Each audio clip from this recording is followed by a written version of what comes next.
So, welcome everyone. Good afternoon. And again, welcome to today's virtual discussion titled Practical Steps to Return to Work. My name is Pinkan Mokalu and I am the Executive Director of SwissCham Indonesia, and I am very excited to be opening this session today.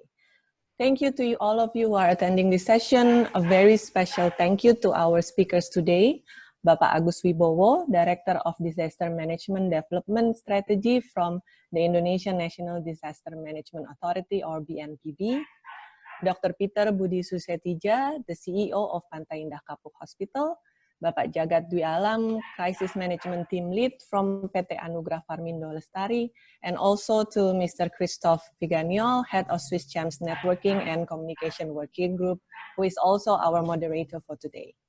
So before I hand over the microphone to Christoph, there are a few housekeeping items that I would like to go through. So first, today's presentation material will be sent to you after the live session, and a recording of the session will be available at our website. Second, please set your microphone on mute during the presentation in order to avoid any noise disturbances. Third, if you have any questions for our speakers anytime during the presentation, please feel free to type them in the chat section. The chat section is located at the bottom of your screen. We will be addressing your question at the end of the presentation. And last, after our session, we will be sending out a short survey link through email to find out about your experience today. So please spare a few minutes of your time to fill them out. So without any further ado, let's kick things off today by welcoming our moderator, Christoph Viganiol. Christoph, over to you. Pinkan, thanks a lot, and good afternoon to all participants, and a big warm welcome to our speakers today. So my name is Christoph Viganiol. I have the pleasure to be the head of networking and communication group for the SwissCham, as well as during my day job, I also handle the role of President Director for Anugrah Farmindo Lestari. So today we wanted to share with you some of the changes that we have seen happen, and what do we expect going forward. And we have very distinctive speakers, and Dr. Agus will first go into the view of the government. Then we will also go with Dr. Peter, the view of the healthcare facilities, and then after we'll get it to what happens in a company. And so as a first line of questions, so could we have a view of what do we think, what happened during COVID-19? In the SwissCham, we have a special focus, of course, on excellence, which is what we are typically known for in Swiss companies, but it's not only excellence of operation. We also have innovation and lately sustainability. So if I could ask the speaker, and here maybe Dr. Agus first, to say, what do you think happened during COVID-19? What are some of the changes that you saw during COVID-19 that were maybe a little bit unique? Dr. Agus, if I may, it's up to you. Okay, thank you, Christoph. So, good afternoon, everybody. Thank you for the time. I would like to share my screen. So, one moment.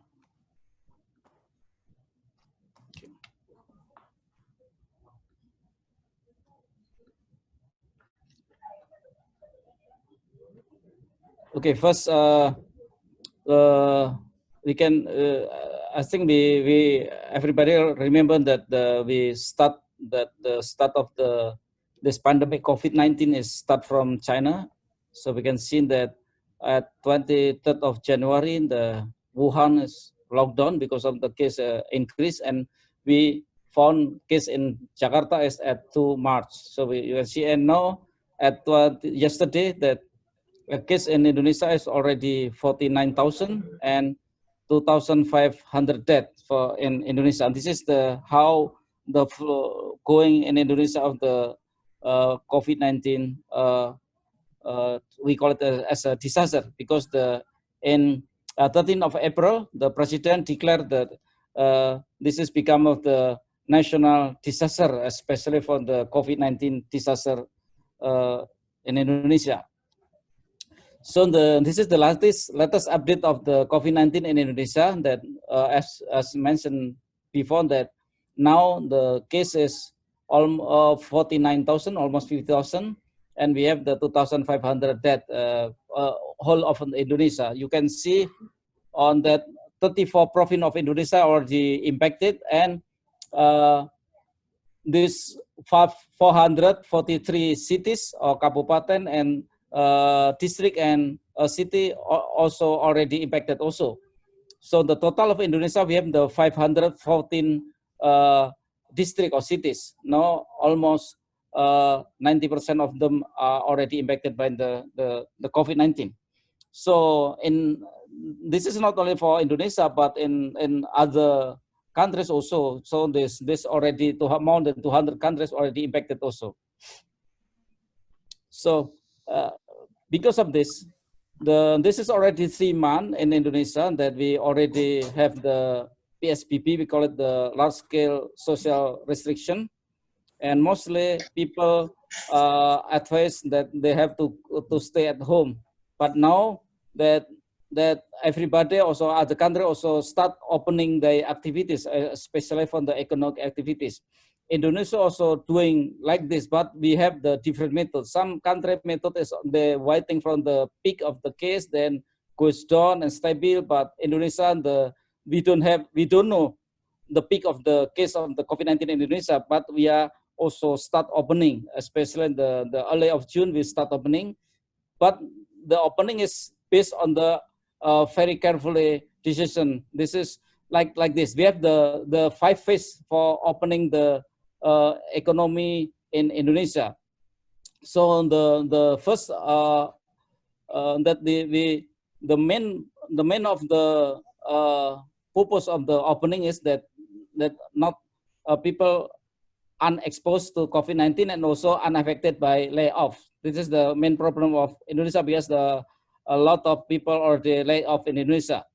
So the first one, so we do it that we start reopening in green zone. So Indonesia, we start developing the coloring of the zone. I will start here first. That we categorize the area or district or cities in 4 colors. First, the first one is we call it the green zone or unaffected. There is a risk of virus spreading, but no positive case there. So we have some city or some district that still in green condition. So the transmission level, we call it the no positive case, that COVID-19 transmission is under control, on the risk of the spread persists in isolation site, and the strict and periodic monitoring is carried out to prevent potential new cases. So in this area, the green area, so this is the task force, COVID task force of the national task force will publish the zone, which district or which area will be in green and yellow or orange or in red zone or something like that. So for level 2 is low risk, level 3 or call it the orange is moderate risk, and the high risk. So we start opening, saying the first one is start opening. The first one is we start reopening from the green zone. So this is mostly in the area that there is no COVID-19 case. So I think Mr. President already declared that there is around 100 districts or cities that in the position of green zone. The second, so they will open for the activities, but not all the activities. The second phase that we will opening from the with low risk or impact, like this is the industrial Jababeka as the model, because this area industrial complex is no close during the pandemic, but they are still open. But I think they are still also safe, no problem there. Also, we will apply the strict health protocol. Also, and then this area is, we call it also high economic impact and number of employees. So we open the non-sector like mining, oil, industrial, construction, plantation, agriculture, and livestock, fisheries, logistic, also transportation. So in this area, we call it as the low impact or low risk. So that's why the government make a decision to open the area. The phase 3, we also reopening that area, that WHO criteria. So the WHO already published the criteria to opening the the area. So we compute, we also based on the data our have, then we can open that area. The phase 4 that we start reopening also the tourism area. This week, the president also declared that we start opening the green tourism area. So this is not the impact on the risk also not so high. So that's why the government make a decision that the green tourism open for the public. So the other one, the last one is the fifth phase, that we will reopening from the education sector. The education sector will be open the last one. So after everything is okay, then we will start reopening the education sector. This is already mentioned.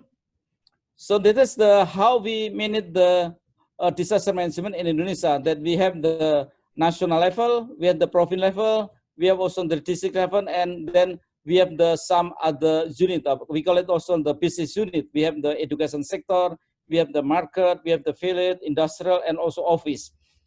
So, and in the lowest level, that we have the family. So we have the task force also. So we have the national task force, we have the province task force, we have the district city task force also, and we have also the village level task force. So then we encourage to the other sector like education, market, also industrial, and also some site that they have also to have some also sector. So in this case, that the system for handling the COVID or mostly in the disaster in Indonesia, we will the first one is we have the legislation, we have all the organization to manage the COVID or other disaster, and we have also the planning, and we have also the budget to allocate the budget to handling the COVID or handling the disaster. And we have some program for capacity building, and we also have the implementation or day-to-day tasks. We do the day-to-day tasks. This is the system on the platform of the disaster in Indonesia.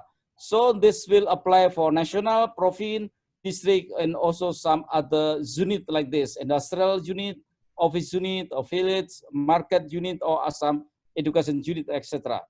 And also at the family level. So for the industrial and for office, the Minister of Health already released or published the decree of the Minister of Health of the Republic of Indonesia. This is a number, and also this is the guideline for prevention and control of coronavirus or COVID-19 in office and industrial. So the Minister of Health published some other health protocol, not in office, industrial, and some other area, and many area also they are publishing some the protocol. So we are agree in the task force, national task force, that the Minister of Health will publish or release the protocol or the health protocol. So this is the outline of the health protocol, that we have the introduction, we have the mitigation and control part, and we have the coordination with local government, closing, also attachment. So this is the content of our protocols, especially if we start opening in office or industrial workplaces. So first one, we need to make a definition in the protocol. We can have the division that we call the close contact, that people who contact or visit some other PDPs, or this is we call it the patient, within 2 days or within 40 days. And we have also taken this when they are asymptomatic. Also, we have the ODP. This is the Indonesian. Actually, in the WHO, they don't have this terminology, but they call it also only one. We call it the suspect. Sure. Like we have the PDP. This is we have the OTK, ODP, PDP, probable, and also confirmed. So the scope of the health protocol will be applied during we call it the large scale social restriction or PSBB, or during the PSBB or after we have PSBB. Now we have only 2 area, Jakarta and West Java, that still applying the PSBB or large scale social restriction. And this health of protocol will be applied for office and also for workers. Maybe Dr. Agus, when we look at what's going to be the return to work. We can go back to these slides. Let me hear it maybe from the other speakers. I heard from all the first part, one thing very important that I thought about but maybe did not realize is you have done something that I think very little countries have done in the government side, is look at not only the health impact but also the economic impact, and you're trying to balance economic impact and health impact to decide whether you should open or not, which is, I think, many countries have not thought along those lines. They're just thinking on the health impact and have not considered economic impact. So it's very interesting, aside of all the details that you have. I think as an outline, maybe it's a very interesting point. We can come back to those slides. Maybe if I could ask Dr. Peter to share with us what he saw, in the hospital, during COVID, what happened, what is happening here, any new things that you have seen happening in the hospital sector. Sure. So which one? We continue or shall we continue? Or? We're going to go to the different speakers. We'll come back to you later, okay, Dr. okay, Agus, okay. to go back. Other speaker. Okay, please. Yeah. Thanks a lot. So if we can hear it from Dr. Peter and have his thoughts on where he thinks, what has some of the things. I think there are some slides here. And Pinkan, you're going to manage the slides. All right. Okay, thank you, Christoph. Okay. During the early stage of COVID in Indonesia, in March 2020, we in the hospital already see a rush in patient coming to the hospital with suspected COVID signs. Okay, and it came all of a sudden, and I think this has happened to all of the hospitals in Jakarta, especially in the area, because we are in Jakarta, and that's what I saw. Because at that moment, if we want to refer the patient to the designated referral hospitals, we cannot get any beds for our patients. So we have to take care of the patients in our own hospital. And what we experienced during the first few weeks in the hospital during the COVID condition, that we see a lot of fear with the patient, with the staff, the doctors, and also the visitors to the hospital. Okay, and it can develop into some difficult situation. But slowly, after 1 week, we start to get in control with all the situation, and then we rearrange everything. So from our experience, we have to put the patients with COVID or suspected of COVID in one designated areas. Okay, and all the staff that is going to take care of the patient has to be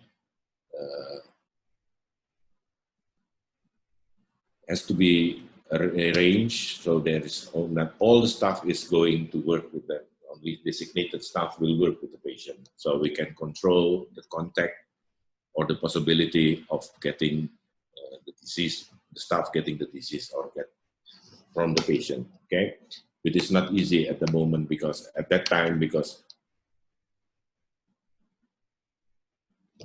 getting the proper protective equipment for each staff is a big issue at that moment, because the supply in Jakarta is very limited. It took around 4 weeks before the supply is getting to normal level. Medicine also, specific medicine that is being used to treat COVID patients. Okay? So those are the issues that has happened during the first month in March 2020. And then by end of March and early April, we can control everything, and from that point we can provide the better services for the patient, but still we see that patients coming to the hospital or those who needs treatment are afraid to come to the hospital, and the situation is changed in a very very quickly. That the hospital get less patient and less staff, less doctors is coming in, but we have to keep on providing the best services for the patient. That's a difficult task to do, but it is possible to do. And then after that, next slide, please, Pinkan. Okay. In May, when we see that the number of patients is lowering, we see less patients with COVID, we started to implement a more strict procedure in selecting who can come into the hospital building and who should not come into the building hospital, by doing more rigidly implement the body screening, temperature screening, and if they did not pass, then we will escort the patient, the guest or the patient to the emergency unit for further evaluation. All inpatient that has COVID will be treated only in a designated area in the 5th floor, isolation and negative pressure room. The team is designated also doctors, nurses, and also the supporting technician staff that needs to help the patient, say lab technician, physical therapist, radiologist. Only designated people or staff will be working with the patient. And then for all that is working in the hospital or coming into the hospital, they have to use a face mask, hand washing has to be implemented. And all of the staff that is not directly working the patient or will be will has the possibility of contacting with the patient, then they will need use the proper protective equipment like face mask or face shield, hazmat suit, things like that. It depends on the situation that they are seeing, especially in treatment areas, on the operating theaters, things like that. And we have to increase the frequency of disinfecting all areas within the hospital, cleaning, and also all the air handling units that is available in the hospital. All needs to be cleaned more frequently, because we know that the COVID is spread by air, and if we do not clean all the surfaces and things like that, it can cause local transmission within the hospital. So we have to prevent that. And we are able to do that. Next screen, please. Pingan, next screen. Okay. And to prevent further spread within the hospital, also we have implemented the social distancing in all patient areas and staff working areas. Some of the staff who is non-medical, non-nursing, and non-allied health staff can work from home, and we do in shift. Every other day, another staff will be coming in to do the things that needs to be done in the hospital. And then we have to improve our facility in the ER, so we can, if we need to isolate the patient in the ER, then we are able to isolate the patient in the ER while waiting for if there is a bed available or not. What we do differently than usual, that in March we started to do a baseline rapid testing screening for all hospital staff, not only nursing, doctors, but all. And if we get a staff who is tested have a reactive test result, then that staff will be isolated they have to do self-isolation for 14 days. And when he comes in, we will do the retesting again. And in early May, after the total number of patients that is with COVID, we don't have any patient. We have 1 week period when there is no patient admitted to the hospital with COVID in the early May, in second week of May. Then at that time, we do a retesting, rapid testing on all the first staff that has been in close contact with the COVID-19 patient. Then, because those are the one that is staff that is at risk to get infected with COVID, because they work very closely with the patient. But with all that we have done, none of our staff that has been working with the patient, closely working with the patient, is tested reactive. So no local transmission happened within the hospital. From that experience, we will continue to do what is being done now, because for the next future, because we do not know when the COVID pandemic will end.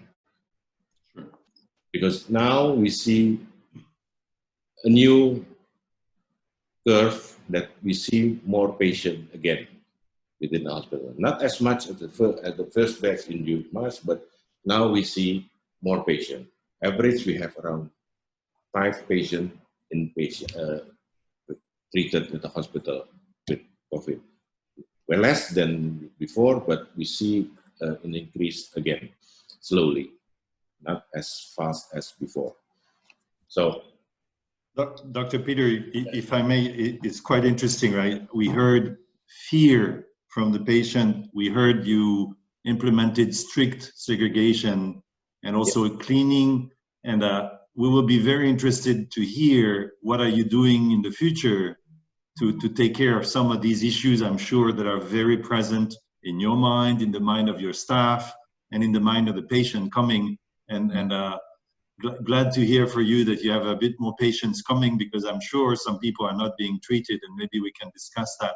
If I may take back the hand here and ask now, you know, in a company, how do people reacted, and especially a company that had to work through this timing. So if I could move on to Pat Jagad and ask him to share with us his experience on leading the crisis management team for APL during this time, and you know, some of the things that he saw happen during this timing. So Pat Jagad, please, the floor is yours.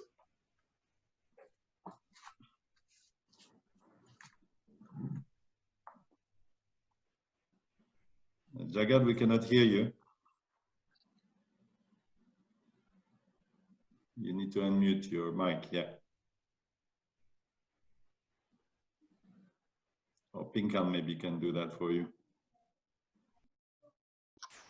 Okay, can you hear me, Christoph? Yeah, perfect. Presentation. Please go ahead. Okay, good afternoon all. So I'm going to represent Nugrah Parmindo Lestari. I think to set the context, we are a healthcare company. We are both a distributor, and also we have some product that we are selling directly to through our medical rep. Yeah, and this is important when I talk later about what we are doing or what we are going to do in the future, because since COVID-19, Julie, we have never what we call the close down our office, both in our branches as well as in our office headquarters. Therefore, when Christoph asked, answering your question, Christoph, what has been the changes since COVID-19 arrived? I think if we can summarize one thing is, we are now challenging all of the business model that we are facing as a business. Yeah, And I think this not just happened in our company, APL, but also in many other businesses that we have heard. From the moment how to reach our client, how to reach our customers, from before face-to-face, now they are going digital. And how to deliver the product, whether it's going through air freight or through sea freight. I think people are challenging now all the business model that we have. Now, specific to APL, during the, sorry.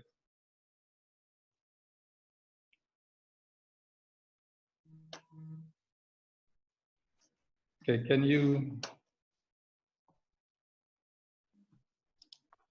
yeah, specific to what we are doing during the last 3 months, we have implemented what the government recommended to us. And at the same time, we do some modification of how can we help to ensure our team can continue to be safe themselves. And what's important also to serve our customer and patients. Because at the end of the day, the output of our services or our product will be needed by another parties at the end of the chain. We are ensuring our people following the, the protocol. Yeah, during the PSBB in particular, we provide vehicle to support employees to come to the office. There were concerns from our team that who have to take Gojek or multiple transport mode. Starting from their home, they're using Gojek and then move to taking a train and then again with a Gojek. So they are exposed to multiple opportunities to get infected. We are providing support actually by paying them taxi at the time. Health and hygiene campaigns, we do it. And we provide also vitamin milk so that our team can continue at their top performance and also hopefully help their improve their health situation. We also actively providing communications to the employees, what's going on, almost on daily basis. Because during the first 2 months, there are many things happening from the way the customers behave. Some customers do not want us to visit them. And some customers up to now also would like us to do a pre-test or rapid test before we can visit them. And some of the transportation actually not active. I think we still have some challenges in our Papua, where I think the local government is very strict in terms of delivery to those areas. And the rest are more on basic things like regular temperature check, the PPE. We're distributing to all of our team, especially the frontliner. Yeah, we also requesting our team to have to do their online training to ensure nobody is actually forget or they claim they don't know what are the practices or the new practices that we impose them to do. Health monitoring, the standard one, and we apply work from home, splitting team.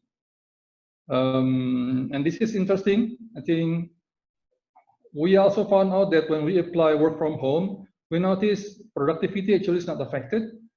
And that also opens up another opportunity for us, whether we really need the same workspace that we need today.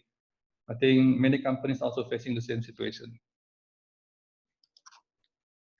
In terms of engagement to our customers, we are working and helping with our pharmacies to understand, of course, hand in hand with the program from the government. Yeah, what is COVID-19, how to deal with it, and we also working with our clients, such stakeholders, to help distributing some of the PPE or APD to our customers. Now, okay, maybe the new normal, we'll come back to that. Yeah. Thanks a lot, Jagat. So I heard, you know, the challenging the common business models, right? Reaching clients and customers, should we do it the same? I heard also the changing mode of how people come to work, as simple as that, right? Yes. And then, of course, new practices and something interesting, right? And counterintuitive, which is basically no productivity impact, which is very interesting to hear. And maybe now going forward in the new normal, if we can go back and give the hand back to Dr. Agus for the slides to be able to be shared. What is happening in this new normal, Dr. Agus? What is your view from a government perspective? And you were starting to allude to the different zoning that we do, not only based on health, but based on economic impact. As I could see, don't turn hungry people into angry people, and making sure that, so maybe your microphone is muted, Dr. Agus. If you could project back any presentation you want and just tell us what you think. So what's happening in the new normal? What's going to happen? I guess increased communication with the public, coordinated communication with the public. There are a number of things that are here that maybe you can share with us on the practices we're going to see and we can expect from the government. So the floor is yours. Okay, thank you. So we call it the new normal because the normal will be different with the first one. So that's why we promote Mr. Tony Munardo, the head of the BNPB, and also head of the COVID-19 Task Force National. So we are promoting the basic health protocol. This is the important thing, that everybody should follow the strict follow for the health protocol. So we call it the 4 is healthy and 5 is perfect. This is what we do. A long time ago we have this campaign also. So we will repeat again this campaign. 4 sehat 5 sempurna, or 4 is healthy and 5 is perfect. So first one, that we should wear a mask. So everybody everywhere. So we should use a mask. So the second, so we should the physical distancing, applying the physical distancing everywhere. So whether you are coming from home to the office, or coming from home to market, etc. So we should always follow applying the physical distancing. So we keep distance between the people around the 1 meter or something like this. And also we use regularly to wash our hand with the soap. This is the quite important also, because this tip is very important to remove the virus from our hand or something like that. And also the number 4 in the exercise, sleep enough, and also don't panic. This is also important. And the last one, and that we should eat nutrition food. So this is the main campaign that we have to campaign to everybody. So everybody will follow this tip, the simple tip, the 4 is healthy and 5 is perfect. This is we should educate everyone, whether that is workers or just not workers or something like that, and etc. So this is the basic. This is, we call it the basic protocol that we should follow. So the other one for first, that we do some zoning based on color, based on green zone, yellow zone, orange zone, and also a red zone. So if the local government, that the color changes from the let's say from the yellow to orange, so we should to tight again the policy of the PSBB again. So we should to close some area. Let's say if the industrial or office have the some positive case, so we should lock down that office and trace all the impacted people or something like that. So this is we do the head of protocol will be applied for office. Like this is the more important, that we need to manage policy and preventing transmission. And the important thing is that we need to develop a task force team within the office or within the company or something like that. I saw that in the APL in the presentation, that we saw that they are handling properly. I think it's quite good, and I'm sure that the company and then during the new normal also will be doing good also. So some SOP also already we need to develop, and also no stigma is also important also. And this is the splitting between the work from office and work from home. So, and mentioned in the APL also that there is no significant impact on the production of the company. So this is I think it's very, very nice. In the government policy, that 50% of the employee will be working home, and the 50% of the will be work from office. So we divide the split in 50% to 50% from the government, and also we are have the application, especially in the Jabodetabek, that we do also some shift or some schedule. So we have some shift, working shift also, apply working shift to avoid the many people in the train or many people in the bus or something like that. So Very good. that already mentioned by that APL, so I think it's already there. It's quite good.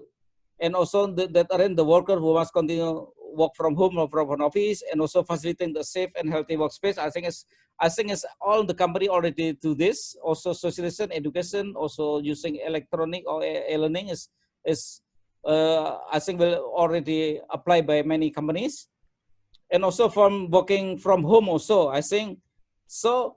The health protocol will be applied in the home and also will be at office. So especially in the, because people will be impacted by the COVID, could be in the home, could be in the way and the transportation, or could be in the office. That's why in the home also they should do some protocol, basic protocol also.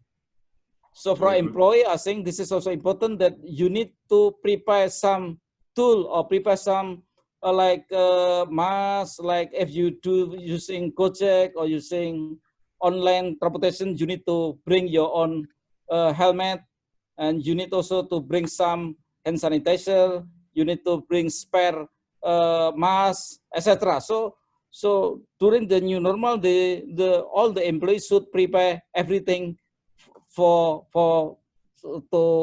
overcome that they're not impacted by the COVID, something like that. This is the for employees, so this is also important. So the coordination also important. So the office, on the industrial, on the office need to coordinate with the many organizations there. Let's say with the head office or Dinas Kesehatan, or with the labor office, hospital, public center, office, or other employees. So in case you have some problem or you have some like OTP or suspect, then you need to coordinate with the many office around the industrial or around that office. I think this one, Christoph. Yes, thank you. We will have many questions for you, and Okay. I will prepare you for the questions which we can answer in the Q&A. But you know what I heard, some very interesting things. I mean, the washing hands for everybody is not going to help only for COVID. It's going to help for stunting, which we know is increased when there are communicable diseases. We know there are many gastric diseases in Indonesia, so all this is actually helping. Later, we can talk about, okay, if we have more people working from home, maybe we can help reduce traffic jam and also the pollution that is too high in Jakarta. Maybe, you know, I heard this thing was very important, I think, is don't only focus on the health protocol in the office, make sure people have the same health protocol at home. Yes. And I think this is also something we tend to forget is we think about office, but let's make sure we bring this as an extension to the families, so that not only the families are safe, but we make overall the environment safer. So we will have these questions. We will come back to it, but maybe Dr. Peter, you know, you can tell us. So what's about the new normal in hospital, and how does that work? Okay, thank you, Christoph. The new normal in the hospital basically doesn't change a lot when compared what we are doing regularly at the hospital, because hospitals have a very strict policies on infection control, occupational health and safety, which is mandatory for us to maintain that standard as high as possible. Because if we have a sick employee or an employee got sick in the hospital from a disease from the patient, then something is wrong with our system, okay?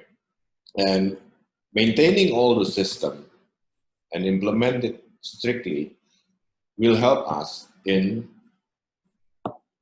facing the new normal, because during the new normal, not only our staff is affected, but those who come to the hospital must make sure that they understand what we are doing in the hospital is to make them safe to come to the hospital, get treatment in the hospital. Because if the hospital doesn't show that we are doing everything to make sure that those who come to the hospital for help, to get healthcare services, we have to be able to show that we are treating them the best way we can to protect them to getting another disease in the hospital. If I may interject just for 1 second here, do you think you need to increase your communication to patients to give them that safety, and how are you doing that? I guess quite a few companies in hospitality, maybe some members are here, are having the same question mark. How do we give back the trust to the patients? Yes. Or to the people?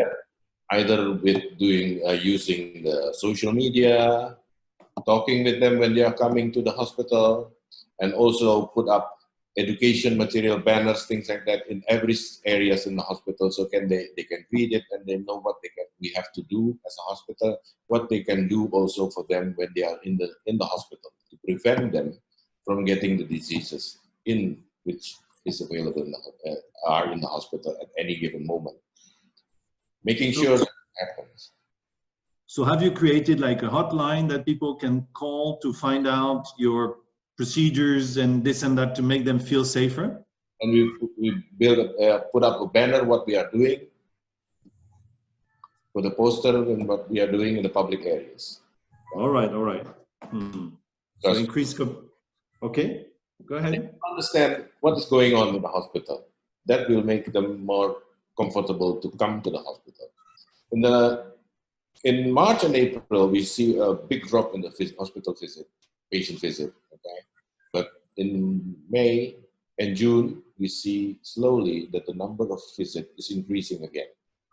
Very slowly, it is increasing. So for us, that shows that they are already. They have the courage to come to the hospital because they understand that we are doing something to prevent that they get the COVID diseases. They know we are treating COVID. They know exactly. We do not close that up, not that data, that fact, because usually the patient that we treated for COVID is living in the area surrounding the hospital. So if I may summarize your message, you're saying patients, you can come back to hospitals. We have taken the steps that are necessary for us to be safe, for you to come in and not, spread coronavirus. If in case we have patients who have segregated the treatment of coronavirus from the rest, we can tell you what we do and give that the confidence. But I get the message that you're taking extra efforts maybe in this new world to communicate back to patients. Very good. If we could hear now maybe practical steps from you, Jagat. There are quite a few questions coming on the group chat, and I'm not sure we'll get to all of them. But so Jagat, if you can unmute your mic and give us some feedback on, okay, what are some really practical things that you're doing within the organization to remove some of the issues that you're facing in terms of the fear and making sure the disease doesn't spread in case there is a disease? Okay. So what are the things that we are doing? First, something that we continue doing, Christoph. We're going to continue split our team, work from home and work from office, based on the business needs. Yeah. And we are doing also some, what we call some innovations. Yeah. Maybe for some other companies, this is not new. But in our business, a lot of documents actually going around, and it takes a lot of effort actually to do the signaturing. And therefore, we are using this moment also to accelerate our e-document handling. And therefore, people do not have to receive the actual physical documents going around to sign some documents. Yeah. Same times also our working schedule. While we have implemented our flexi hour for quite some times already, but with the work from home arrangement, we would like to ensure that we have a core times where during these times, our employee needs to be reachable. Yeah, we do not ask them to provide photos where their location are, but what we are asking for them is they has to be available to be reached. And other things is, yes, work equipment. As I mentioned earlier, there are some people need to work from home because maybe their health situations. And then some of people actually, to be fair, they do not have what you call it, PC or laptop. Yeah. For those who already have desktop or PC at their home, but they do not have a company PC, we are in the process of having what we call the desktop virtualization. This is basically you can access your office file or office documents by using your own PC. And laptop, some employee who do not have the laptop or PC, we are working with our cooperation in the company, where the company will provide like a soft loan for them who do not have to apply for this loan. So whenever they have to work from home, they will have their own computer. Yeah. The company will not have to do rental for them anymore. Office hygiene, this is a regular things, but we would like also to ask the employee to be responsible for their area or their workstation to ensure that before they leave company or before they leave the office, I'm sorry, they need to continue to clean up their working arrangement. Seating arrangement, we are splitting the area by what you call it, acrylic for certain branches, and then in the main office, actually, we put a mark and also distancing the chair arrangement. During the beginning of the COVID, we actually set a policy where our logistic, and when I say logistic, this is the APD, this is the what you call it, hand sanitizer, the mask.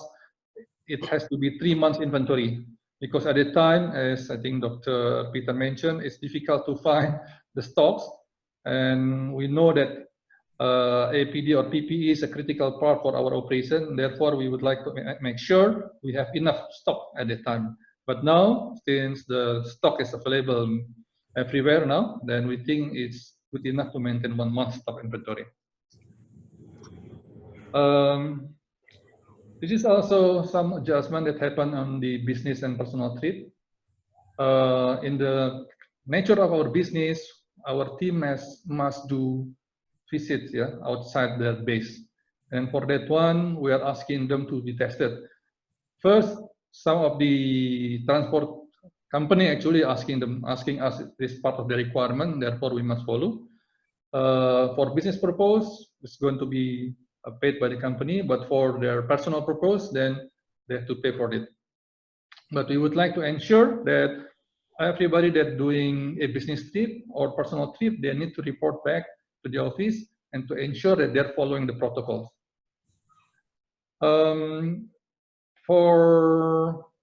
This is basically the same. This is also interesting to stuff because we would like to use this opportunity, not just dealing with the COVID, but as I mentioned earlier, we are challenging the status quo of the business. And one of them is about the meeting. Yeah, in the past, whenever we have clients meetings, we sometimes send 7, 8 to 10 people to attend the meetings.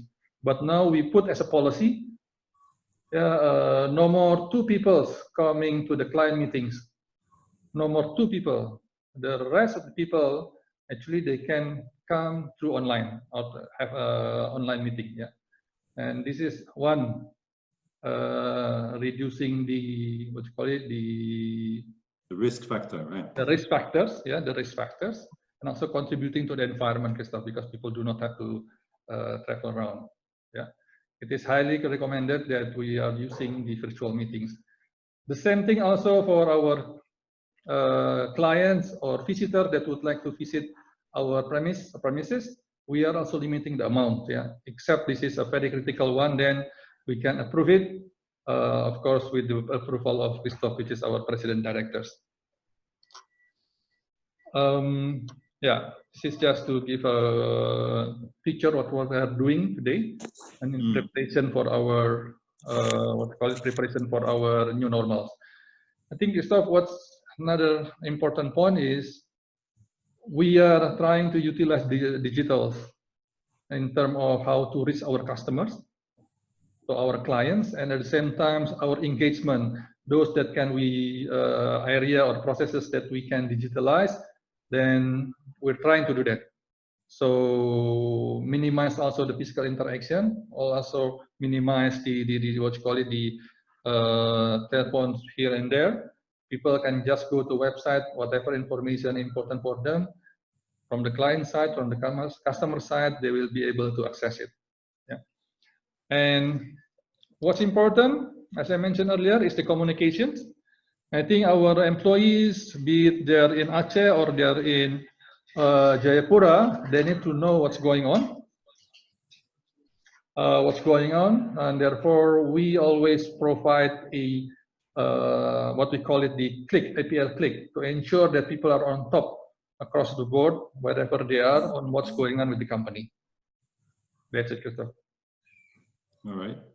So you have quite a few things here on your new practices that you were going to keep going forward. There are quite a few questions that came through, and anyway, these slides will be shared so that people can take whatever practices here.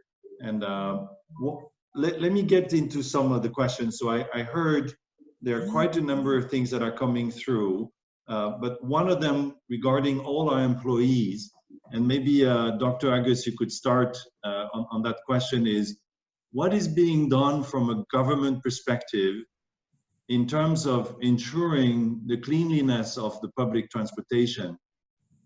It's quite a big topic, actually, and I'm not sure we have enough of half an hour to answer, but if you could keep your answer fairly short, and what is being done? It's big concern, I guess, to everybody here. Okay, thank you. So the government, especially from the task force, will publish the basic health protocol. So after this, all the sector will be follow up, or will be make a detail of the protocol, something like that. So especially, so we make the basic protocol. So the company on the usually the government at the sector of government, like the public transportation, like the Transjakarta, will refer to that protocol released by the Minister of Health. So they will make the detail of the protocol from them. So they will make some detail of the protocol, like all the passengers should use should wearing the mask. Then all the seating arrangement of the bus will be comply to the physical distancing, and etc. something like that. So mostly the government already released the basic protocol. Then the other sector will follow, make the detail of the health protocol, something like that. All right. Maybe a different question, maybe to you, Dr. Peter.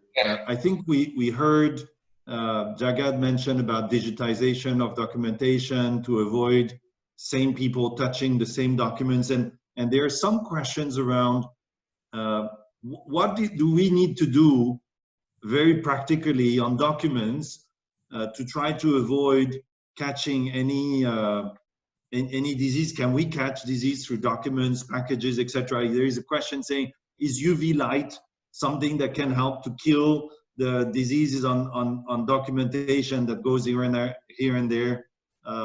Same question also about is sanitizer, air purifier and sanitizer helpful or not? Okay, basically using UV light to sterilize documents, things like that, can be done. But bear in mind that if a document, they have 4 sides of a package.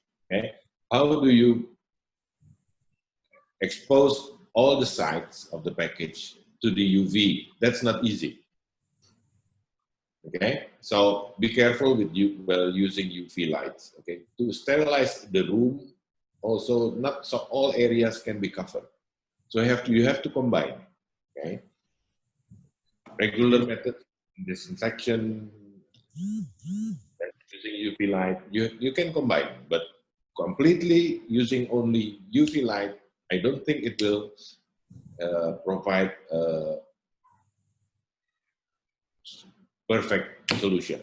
Perfect safety, okay. Right? So here you would recommend whenever you touch something after wash your hands, and then you'll be okay. Don't touch your eyes, your nose, your ears, right? Continuously, Right, so, things like that. Okay, that's air purifier might not be very helpful here. So every individual. And regularly, how often should we do it? Every time before we touch our face?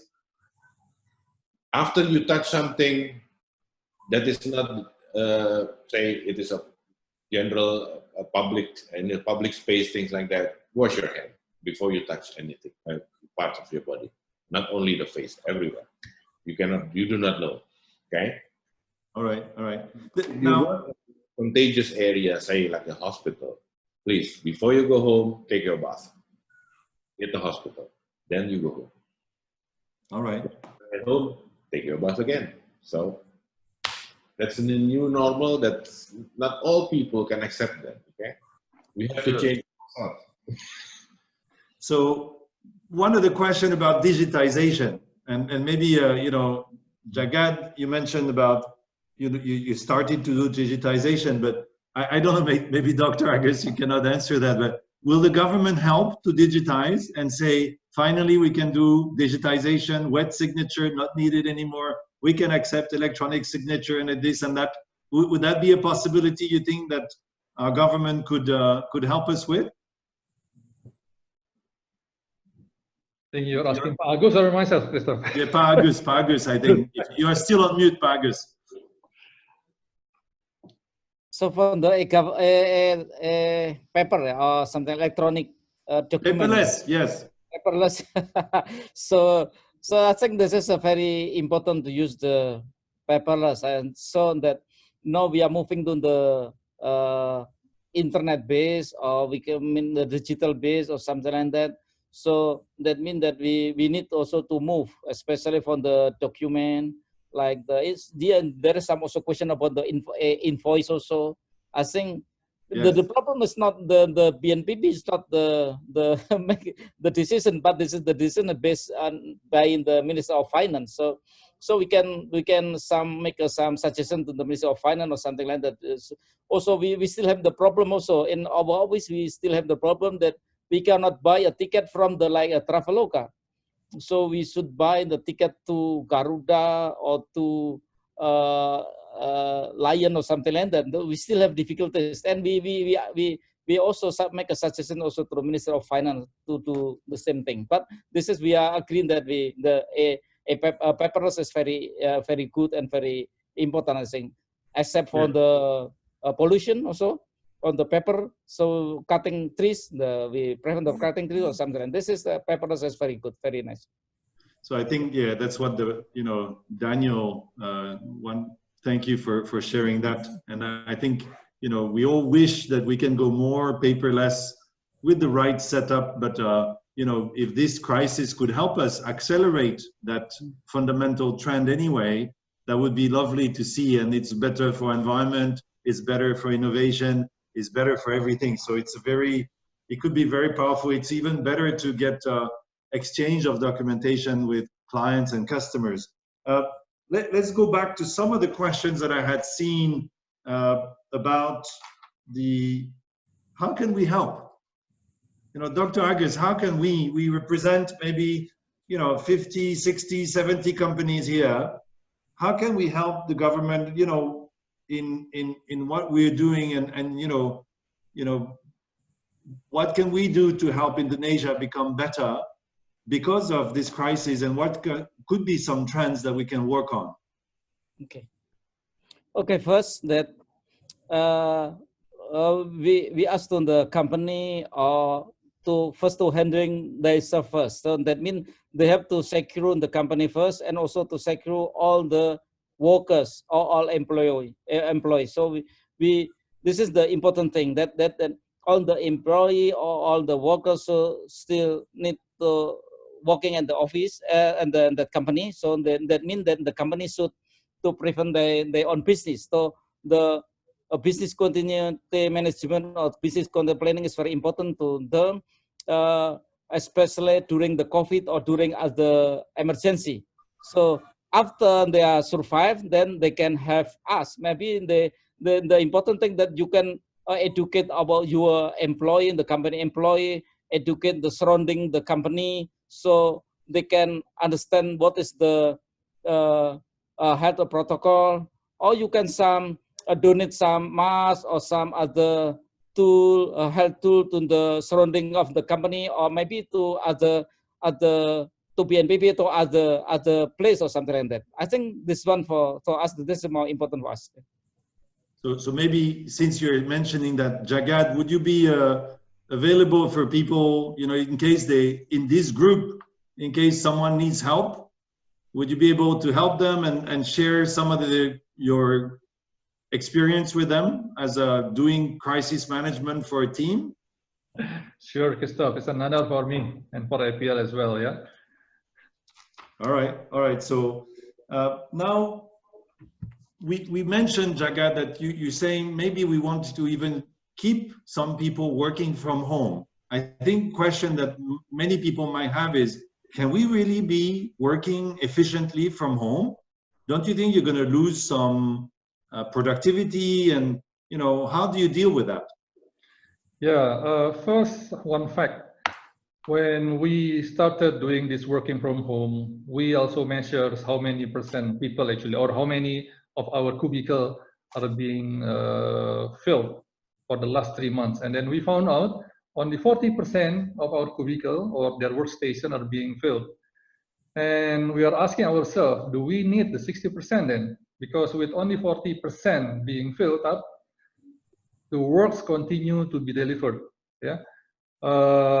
Answering directly your question, Christoph, I think it's important that there has been an alignment between the superior and the direct report on the ways of working and then the engagement itself. Yeah. In the case of FPL, we agree on what are the key priorities for us, and therefore people have to focus on the priorities and not on where they are located. And by doing that, so far, as you see, being 40% in the office does not matter actually. Okay, so I think maybe I will ask each of you to comment on the next question I'm gonna ask here, because we heard many times communication. And you know, I was so surprised, right? I think if we were to do the same video conference 5 months ago, I'm pretty sure half of us would not know how to manipulate the slides and the connectivity and this and that. And now we are all becoming experts at doing that. So obviously we all digitize faster. Maybe our children helped us to do it. But what would be some of the practical things we could say to all the listeners here in the audience on communication? And I think thinking communication to our stakeholders. Have you increased communication? Have you simplified your communication? Have you really invested time and effort in training of your internal people so they know how to communicate better? So maybe we can do reverse, going from company all the way to hospital and government. Jagad, would you be ready to answer that and give Peter and Dr. Peter and Dr. Agus a bit of time to think about their answer first? Why don't you go ahead? Yeah, Christoph, as you mentioned earlier, I think for many of the 45 above or 50 above, being technical savvy is another challenge for us. Yeah,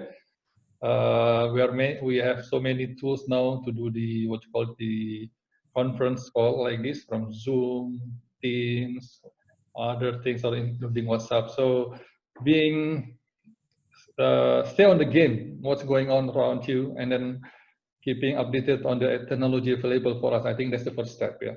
So that we are not getting Indonesian, there is an Indonesian term for it, to stop the gaptech or fail in technology, literally.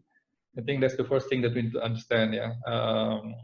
We can be smiling or laughing here, but it is a real fact if you talk my generation.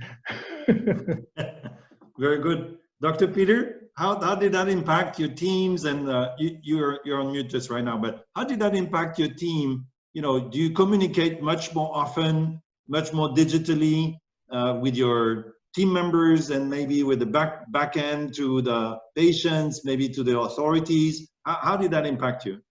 Okay, basically, if we have to do a meeting with external partners, then we do it online. That's in the last 3 or 4 months, it's been done almost every week. We have a meeting like that. Okay, but as a hospital, not all the staff can work from home because they have to be here at the hospital. We are in close contact with the patient, so only partial staff can be working from home. And using the digital technology, we can help the bridge between the non-patient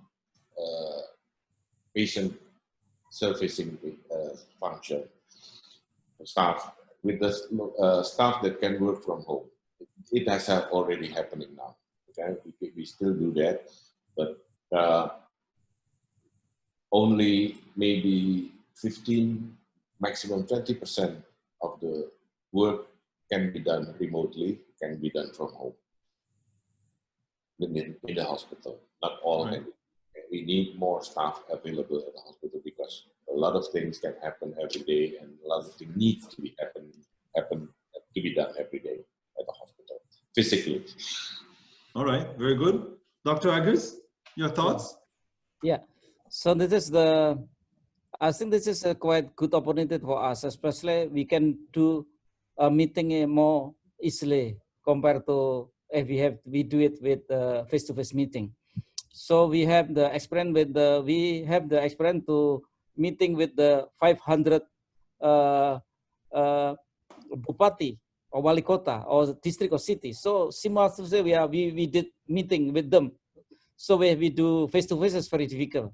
So we do for very often using more the digital online, and also we can so people cannot avoid the meeting because just everywhere they can meeting. If you're in the car, in the home, we can do a meeting or something. This is more efficient for me, and this is very efficient for us also. So, and the other one is that, so we do also some training using digital also. So we are developing some training and some e-learning or e-training to the whole of Indonesia. So now we are start prototyping some training and some e-learning to the district or to the city using electronic training. So this one is the one opportunity. So usually we do some training with the, let's say 5 days. So we can do only like combine. So some training we'll do it with using a digital, let's say from the understanding, from the, not from the practical. So we do some of the training we did in the digital, and some of the training we do it face to face or something like that. So we have some many opportunity to do some using this learning. Some knowledge we can do it 100% using digital. Some knowledge cannot do 100% using digital. So we can do some blended learning or something. We do this. So we have some also.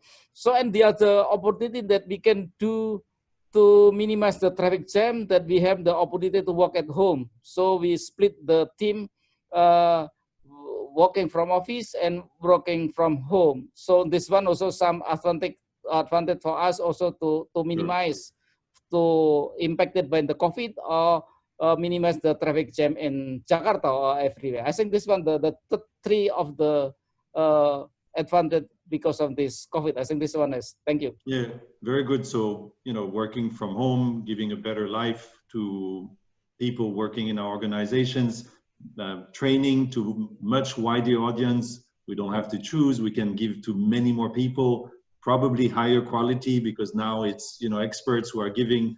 I experienced myself also, we can have higher frequency because we waste less time in transportation, so we can have a higher frequency of training and we become better at training. So there was one other question, maybe before we ask you to give a word, at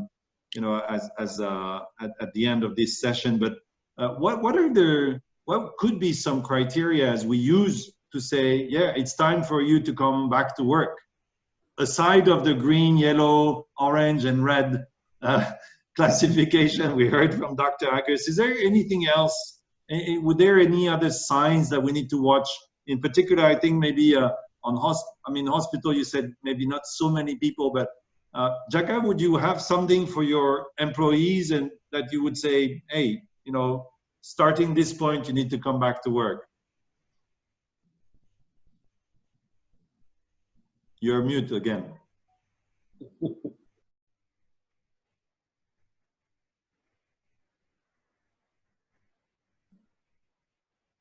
Jagat, you're on mute. Yeah. Hello. Yes. Now, as I mentioned in the beginning, the nature of our business is to continue serving our patients, our customers, Christoph. So we are following the government.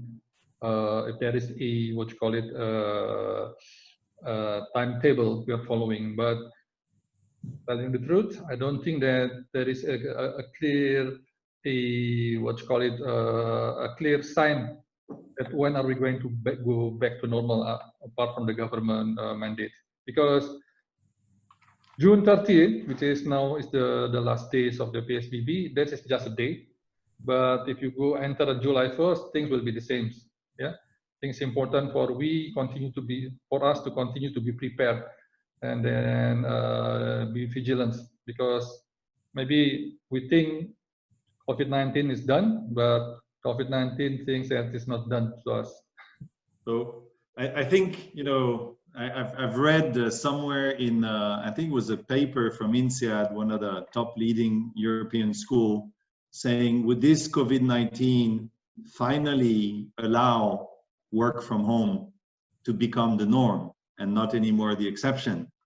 And for those of you who are thinking maybe we want people to come back to office, maybe there is some thought to have saying maybe some people could end up working from home permanently, or at least a good portion of their time, which means a complete different organization. I mean, I understand many other things, and it needs, Jagat mentioned earlier, a clear view of what is expected and a clear view of KPIs and everything. Before the last question, I think this is an interesting topic. Is this COVID-19 considered force majeure from a government perspective or not?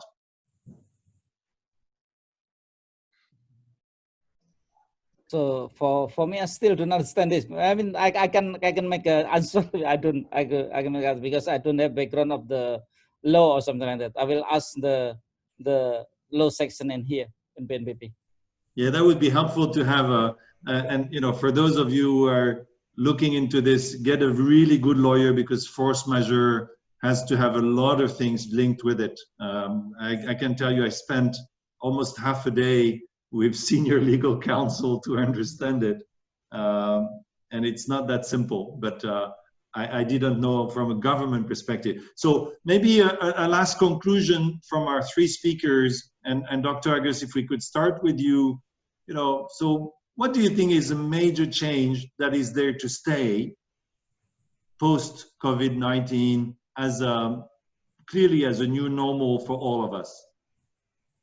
So for the clear state, so first the new normal, this is, I think, is better that we can have the practice of health practice. So we have the good, so everybody will practice the health protocol, like wearing a mask and wash your hand, and also physical distancing, etc. So this is, I think, is good practice. We hope using this practice, 4 is healthy and 5 is perfect.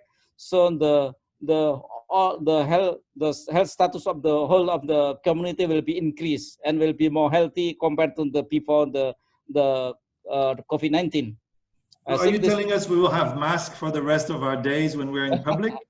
No, I think this is depend on the, so we can adjust actually. You have to know yourself, you have to know the COVID.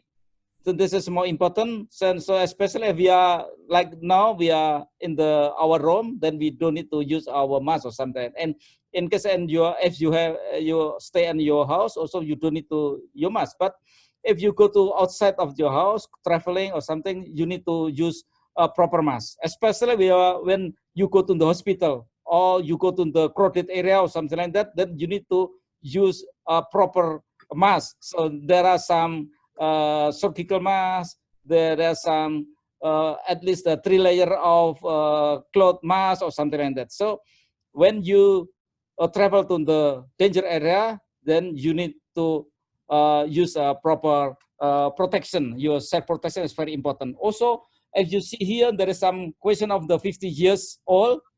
The problem Yes. of the 50 years old, there is more vulnerable to the COVID-19. So if you need to the higher 50 years old to go to the office, you need to make sure that the protection of the people should be maximized protection or something like that. This is very important. So maximize protection or something, maximal protection. So two messages. So we will have better health protocol going forward for sure, because all of us now know how to wash hands and probably with mask.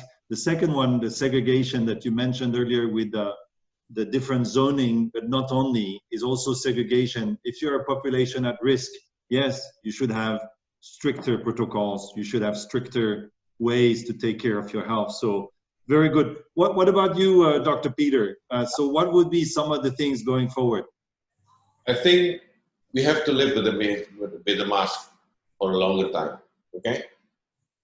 Because the situation now is we cannot tell when will the COVID can be controlled, okay? Especially with the characteristic of the COVID-19 that it has a lot of genome different strain. So immunization against COVID is still need more time. It doesn't happen within 1 year, I think, because if we read the journals that in every country they have some different strain of COVID-19. That will make this, from a public health point of view, a difficult thing to control. So preventive effort from each individual will be most important to prevent yourself to get to be infected with COVID-19. Because from our experience, when in third week of May, we have no more patient at the hospital, I told my staff, I will see for the next 45 days. If we do not have any more COVID patient, then I will try to go back to the normal situation. And after 2 weeks, we see another patient. So it is very unpredictable. You cannot tell when the situation will be back to normal. So you have to live with it. Change the way you do your work, change the way you live, change you do traveling, things like that. You have to change. So you're giving all of us who are born optimist or too optimistic a sense of reality here that, yeah, it will not stop so quickly, right? So, but it's a good thing somehow that we increase our health protocols. We all understand that, and we will all still need to be on our guard. That's what you're suggesting to us here. So maybe Jagad, a last word on, what your thoughts are on, what's the new, what this crisis has brought to us. Yeah, I think still going back what I said in the beginning, Christoph, I think this is the opportunity for many businesses to really challenging the current status quo.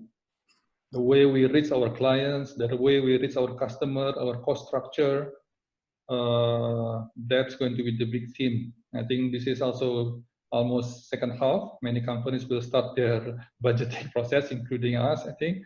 I think the new realities that is happening today will create I think it's going to be a big factor in the way we do the business. Yeah, our medical rep have challenges to visit the customers. The customer also limit the amount of people to come there. Some hospital also asking us to do rapid tests, and that will give additional maybe expenses or cost to our operations. So moving forward, I believe this is going to continue to be a challenge, but at the same time force us to think differently on the way how we do our business here, while still true with our mission as a company. All right. Thanks a lot to our three speakers. I will now conclude and